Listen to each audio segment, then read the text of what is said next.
Market లో invest చేసి మీ డబ్బులు డబుల్ చేసుకోవాలనుకుంటున్నారా? సుందరరామిరెడ్డి గారి లైవ్ సెమినార్ కి అటెండ్ అవ్వండి.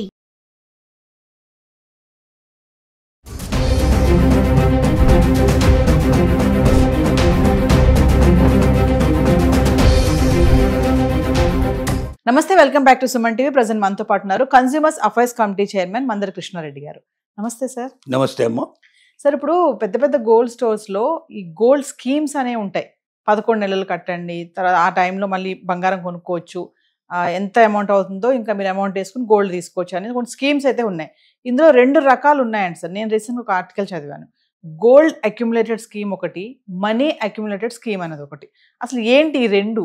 ఒక్కసారి వివరాల్లోకి వెళ్తే. చాలా మంది మహిళలకి గోల్డ్ షాపుల లోపల స్కీమ్స్ పెట్టి గోల్డ్ స్కీమ్ అనే పెడతాడు. అది ఈ స్కీమ్లో డబ్బులు కడితే అంటే ఒకేసారి మధ్యతరగతి వాళ్ళు ఒకేసారి పెద్ద మొత్తంలో కట్టి తీసుకోవడానికి వీలు పడదు కాబట్టి 5,000, 10,000, 25,000, 30,000, 50,000 ఎంతో అంత వాళ్ళ క్యాపబిలిటీని బట్టి ప్రతి నెల ఎంత దాచుకోవాలో అంత డబ్బు వాళ్ళకి ఇచ్చుకుంటూ పోతారు. ఖచ్చితంగా మీకు ప్రతి నెల ఇంతే అమౌంట్ కట్టాలనే స్కీమ్ ఉంటుంది. మీ దగ్గర ఎంత ఉంటే అంత కట్టగలిగే స్కీమ్స్ కూడా ఉంటాయి. సపోజ్ ఈ నెల 5,000 ఉంది, నెక్స్ట్ మంత్ 10,000 ఉంది, నెక్స్ట్ మంత్ 20,000 ఉంది. 11 నెలల్లో మొత్తం అమౌంట్ ఎంత వస్తుందో చూసి క్యాష్ ఇవ్వమంటే క్యాష్ ఇచ్చేస్తారు, లేకపోతే దానికి తగినటువంటి బంగారం ఆ రోజున రేట్ ఎంత ఉందో తెగమంటే ఇచ్చేస్తారు. ఇది మనీ అక్యుములేటెడ్ స్కీమ్ అంటారు. రెండో విధానం ఏమిటంటే గోల్డ్ అక్యుములేటెడ్ స్కీమ్స్ కూడా ఉన్నాయి. అంటే ఈ రోజున మీ దగ్గర ఎంత డబ్బు ఉందో కట్టారు, మీరు 5,000, 10,000 కట్టారు ఇవాళ. అంటే జనరల్గా స్కీము 10,000 స్కీము, 5,000 స్కీము, 15,000, 20,000 అట్లా ఉంటాయి. కొన్ని మరి బంగారు షాపుల్లో మీకు ఉన్నంత కట్టండి, టోటల్ 11 మంత్స్కి ఎంత వస్తుందో అంత అమౌంట్ చెక్ చేసి మీకు ఇస్తూ ఉంటారు. అలాగే గోల్డ్ అక్యుములేట్లో కూడా మీరు ఎంత డబ్బు అయితే కట్టారు, ఏ డేట్ నాడు కట్టారు, ఆ డేట్ బంగారం రేట్ ఒకటి ఉంటుంది కదా, ఆ డేట్ నాడు మీరు కట్టిన డబ్బుకి విలువైనటువంటి బంగారాన్ని మీ అకౌంట్లో రాసి పెడతారు. ఆ రోజు రేటు ప్రకారం ఎంత వస్తుంది, 5,000 కడితే 5,000, 10,000 కడితే 10,000, దానికి ఎంత వస్తుంది అనేది చూసి ఆ రోజు ఉన్న రేటు ప్రకారంగా అంత బంగారం మీ అకౌంట్లో రాసి పెడతారు. అది 0.22నో 0.5 తులం, ఎంతో ఒక తులంలో ఎంతో బాగా వచ్చిందో దాని ప్రకారం రాసి పెట్టేస్తారు. ఇలా రాసి పెట్టి మొత్తం 11 నెలలు మీరు కట్టిన తర్వాత డబ్బులు క్యాష్ ఇవ్వమంటే క్యాష్ ఇచ్చేస్తారు, లేకపోతే ఇటు గోల్డ్ స్కీమ్లో కాబట్టి మీకు గోల్డ్ ఆ రోజున ఈ మొత్తం గోల్డ్ అంతా కూడి ఎంత గోల్డ్ మీ చేతికి వస్తుందో అంత గోల్డ్ మీకు ఇస్తారు. ఈ స్కీమ్ మంచిదా, ఆ స్కీమ్ మంచిదా? గోల్డ్ అక్యుములేట్ మంచిదా, లేకపోతే మనీ అక్యుములేట్ మంచిదా? ఇప్పుడు గత 30 సంవత్సరాల నుంచి మనం లెక్కేసుకొని చూసుకున్నట్టయితే గోల్డ్ పెరగడమే తప్ప తగ్గడం అనేది లేదు. తగ్గినా కూడా తాత్కాలికంగా తగ్గుతుంది, మరి ఒక సంవత్సరం అంతా తగ్గిపోయి ఉండటం లేదు. 2-3 మంత్స్ మాత్రమే డిఫరెన్స్ వస్తుంది, మళ్ళీ తర్వాత పెరుగుతుంది. అంటే గత 30 సంవత్సరాల నుంచి మనకు కనబడుతున్నటువంటి గోల్డ్ వ్యవహారం చూస్తే పెరగడమే ఉంది కానీ తగ్గడం లేదు. కాబట్టి గోల్డ్ అక్యుములేట్లో పెరిగిన వాళ్ళకే లాభం ఎక్కువగా వస్తుంది అనేది మనకు కనబడుతున్న విధానం. మనకు ఇప్పుడు తెలుస్తున్న విధానం ఏమిటంటే గోల్డ్ అక్యుములేటే కరెక్ట్. ఎందుకంటే మనీ అయితే పెరగట్లే కదా, వడ్డీ అయితే కలిపి ఇవ్వట్లే కదా. వడ్డీ కట్టిస్తాము, బ్యాంకు వడ్డీ ఎంత అయితే ఉంటే దాని ప్రకారం కట్టిస్తాం అనేటువంటి గోల్డ్ షాపులు చెప్పట్లే. మీరు కట్టిన డబ్బుకు ఈక్వల్గా గోల్డ్ ఇవ్వమంటే ఇస్తావు, లేదా డబ్బు ఇవ్వమంటే ఇస్తావు అంటున్నారు. 11 నెలలు మీరు కట్టారు, 10,000 రూపాయలు మీరు చొప్పున కట్టినట్టయితే 1,10,000 రూపాయలు అయినాయి. మీకు 1,10,000కు ఆ రోజున ఉన్న రేటు ప్రకారం మీకు రేటు కట్టి ఇచ్చేస్తాడు. ఆ రోజున ఎక్కువ ఉంటే ఎక్కువ వస్తుంది, ఆ రోజున తక్కువ ఉంటే తక్కువ వస్తుంది. అది అదృష్టం మీద ఆధారపడి ఉంటుంది. ఓ రకంగా ఇదైనా కూడా అదే అనుకోండి. కానీ దీనివల్ల ఏమవుతుందంటే గోల్డ్ రేటు తగ్గినప్పుడు తగ్గి, పెరిగినప్పుడు పెరిగి, మీరు కట్టిన డబ్బుని ఆ రకంగా వేసుకుంటూ వస్తే టోటల్ మీద ఒక్క సంవత్సరంలో గోల్డ్ రేటు పెరగడానికి ఎక్కువ ఛాన్సెస్ ఉన్నాయి కానీ తగ్గడానికి తక్కువ ఛాన్సెస్ ఉన్నాయి. కాబట్టి ఒకవేళ యావరేజ్గా 3 నెలలు తగ్గినా కూడా 9 నెలలు పెరుగుతుంది కాబట్టి ఆటోమేటిక్గా పెరగడానికి పాసిబిలిటీస్ ఉన్నాయి. అయితే ఒక మాట అడగవచ్చు, మీరు నేను కట్టేది మొదటి రోజున కడుతున్నాను, డబ్బులు కడుతున్నాను, 11 నెలల తర్వాత మొత్తం టోటల్ తీసుకుంటే 11 నెలలకి ఎట్లాగో పెరిగే ఉంటుంది కదా, పెరిగే ఉంటుంది. అలాంటప్పుడు మరి మొత్తం 11 నెలలు కలిపి ఒకేసారి నాకు పెరిగిందే వస్తుంది అని తగ్గదు కదా, ఇట్లా కూడా పోవచ్చు కానీ ఉంటుంది. ఇది అంతా కూడా లక్ మీద ఆధారపడి ఉన్న వ్యవహారం.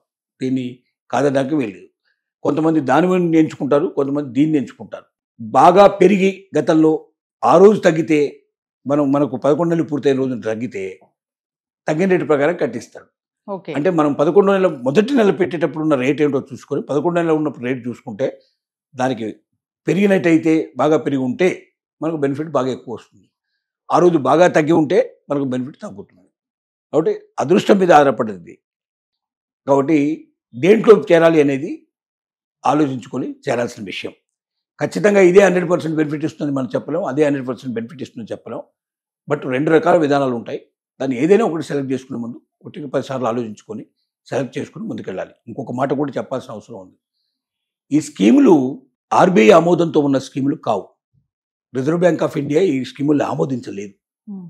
అంటే ఎవరైనా దగ్గర మనం డబ్బులు దాచుకోవాలంటే ఇప్పుడు మనం చిట్ ఫండ్ కంపెనీలో డబ్బులు దాచుకుంటాం. దానికి ఒక నిబంధన పద్ధతి ఉంది. ఆ చిట్ ఫండ్ కంపెనీ రిజిస్టర్ చేస్తారు. ఆ రిజిస్ట్రేషన్ లోపల ఎలా తీసుకోవాలి, ఎలా చేయాలి, దానికి తగినంత డబ్బుని గవర్నమెంట్ దగ్గర పెట్టమంటుంది, డిపాజిట్ చేయమంటుంది. చేసిన తర్వాతనే ఆ స్కీమ్ నడపమంటుంది. కాబట్టి డబ్బులు తీసుకోవడానికి, ప్రజల డబ్బులు తీసుకోవడానికి నిబంధనలు ఉన్నాయి. గోల్డ్ షాపులు ఈ నిబంధనలు ఏమి పాటించకుండానే ఈ స్కీములు పెడుతున్నాయి. ఈ స్కీములు ప్రభుత్వ నిబంధనల కింద లేదు కాబట్టి ఎప్పుడైనా ప్రభుత్వం సీరియస్గా తీసుకుంటే మాత్రం వీటి కింద ఉండే వాళ్ళని డబ్బులు తీసుకునే వాళ్ళని అరెస్ట్ చేయడానికి అవకాశం ఉంది, వాళ్ళ మీద కేసు వేయడానికి అవకాశం ఉంది. ఆ రకంగా జరిగితే మాత్రం ఆ డబ్బులన్నీ తిరిగి వాళ్ళు చేయడానికి ఆ కేసు అంతా ముగిసిన తర్వాత కానీ ఆ డబ్బులన్నీ చేరే అవకాశాలు ఉన్నాయి. అది సమస్యలు వచ్చి పడే పాసిబిలిటీస్ కూడా ఉన్నాయి. దీని గురించి కూడా మహిళలు ఆలోచించుకోవాల్సిన అవసరం ఉంది.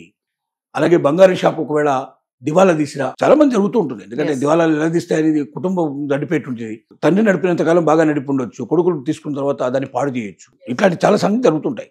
ఎందుకంటే కుటుంబ వ్యవస్థ నడిపేవి ప్రభుత్వానికి సంబంధించినవి కావు, ప్రైవేట్ వ్యక్తులకు సంబంధించింది. ఏదైనా దొంగతనం జరగవచ్చు, ఆ షాప్లో దొంగతనం జరిగి మొత్తం వేసుకొని పోయి ఉండొచ్చు. ఇలా జరిగినవి ఉన్నాయి. వాళ్లే దొంగతనం జరిగినట్టుగా కొన్ని సీన్లు క్రియేట్ చేసి కూడా ఇలాంటి వాటిని తప్పించుకున్న వాళ్ళు ఉన్నారు. అంటే ఇవన్నీ అన్నింటిలో ఈ చెడు జరుగుతుందని కాదు, ఇలాంటి వాటికి కూడా అవకాశాలు ఉన్నాయి. ప్రభుత్వం ఆమోదించినటువంటి స్కీములు కావు ఇవి. ప్రైవేటు వ్యక్తులు, గోల్డ్ షాపుల వాళ్ళంతా వాళ్ళు క్రియేట్ చేసుకున్న స్కీములు ఇవి. ప్రభుత్వ ఆమోదం లేదు కాబట్టి దీని మీద ఉన్న కోర్టుకు వెళ్తే ఈ స్కీములు మొత్తం ఆగిపోయే ప్రమాదం ఉంది. అందులో ఇరుక్కున్న డబ్బు బయటికి రావడం చాలా టైం పడుతుంది.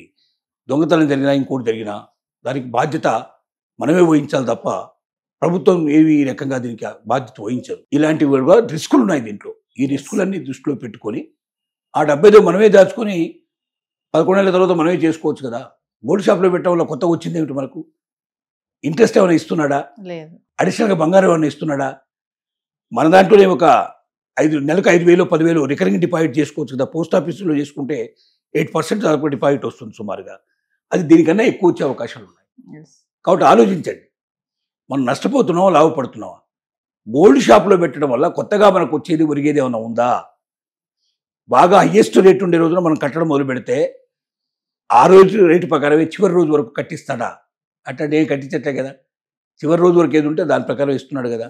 కాబట్టి మీరే డబ్బు దాచుకొని ఏదైనా పోస్ట్ ఆఫీస్లో డబ్బు మొత్తం ఒకేసారి పట్టుకొని పోతే, ఆ వడ్డీతో సహా పట్టుకొని పోతే సేవింగ్స్ అకౌంట్లో వేసుకుంటే మీకు పోస్ట్ ఆఫీస్లో అయితే బ్యాంకుల కన్నా ఎక్కువ మీకు ఇంట్రెస్ట్ వచ్చే అవకాశం ఉంది, సేఫ్టీ ఉంది.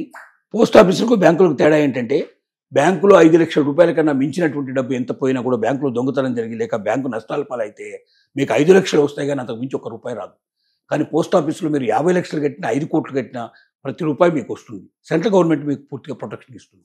దీన్ని దృష్టిలో పెట్టుకొని బంగారం షాపులకు డబ్బులు కట్టకుండా మీరు పోస్ట్ ఆఫీసులో డబ్బులు పెట్టుకొని ఇంకా ఎక్కువ సేఫ్టీగా ఉండాలని మనం ఇచ్చే సలహా. Thank you sir.